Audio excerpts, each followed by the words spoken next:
Once you get going, one of the biggest mistakes I see is people failing to keep all of their stakeholders in the loop.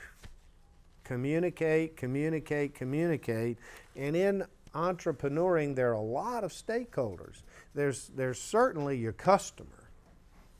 You don't have a company until somebody will pay you something for your product. So your customer's pretty dang important. Their employees. Remember I said believe in the power of people, so you're going to not be a one-man band. You're going to have people that you're responsible for. They're your employees and they're a stakeholder. They're going to be shareholders, because when the angels over there at the entrepreneuring office invest, they're going to take a piece of ownership in your company. That's why they do this. So they're shareholders and owners of your company. One day you'll get to the point where you can borrow some money. I mean, what's frustrating is that you have to be successful before the banks will even lend you any money. You saw the Guardian Pharmacy. It was only this year that the banks have been willing to lend us any money, believe it or not.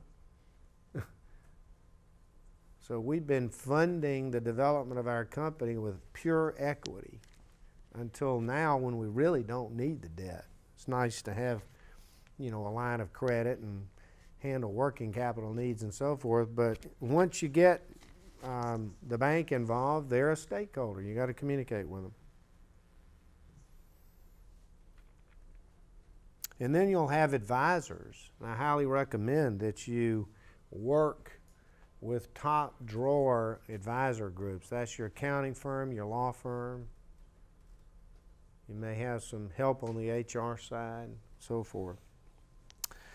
The sixth bit of advice I can give you is follow the golden rule. A company without high ethical standards will fail. And so if you will just plant that in your mind, I think this is true no matter what career one pursues, but I think it's particularly true in entrepreneuring, because you are asking people to join with you really as an act of faith. That's your customers, your employees, investors, and by George, you'll be best served if you're highly ethical. Tell the truth, good and bad.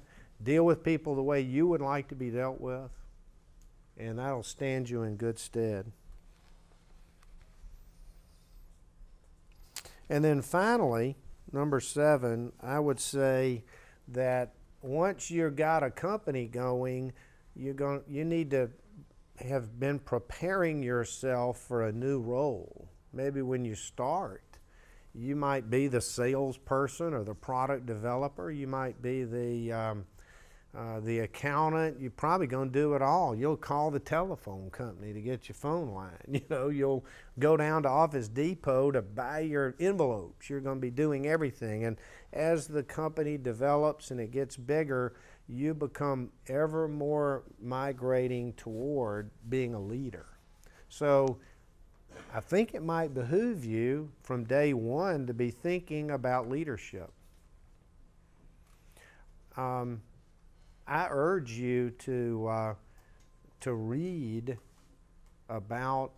business books, read about leadership, because that is essentially what a CEO or any executive in a large business is a leader. And it's a skill that one might think is innate, or people have it or they don't, and that's not true in my opinion. It's something that you learn both by doing and by thinking about it. So starting today, practice the art and science of leadership, because that ultimately will be a key factor in your success.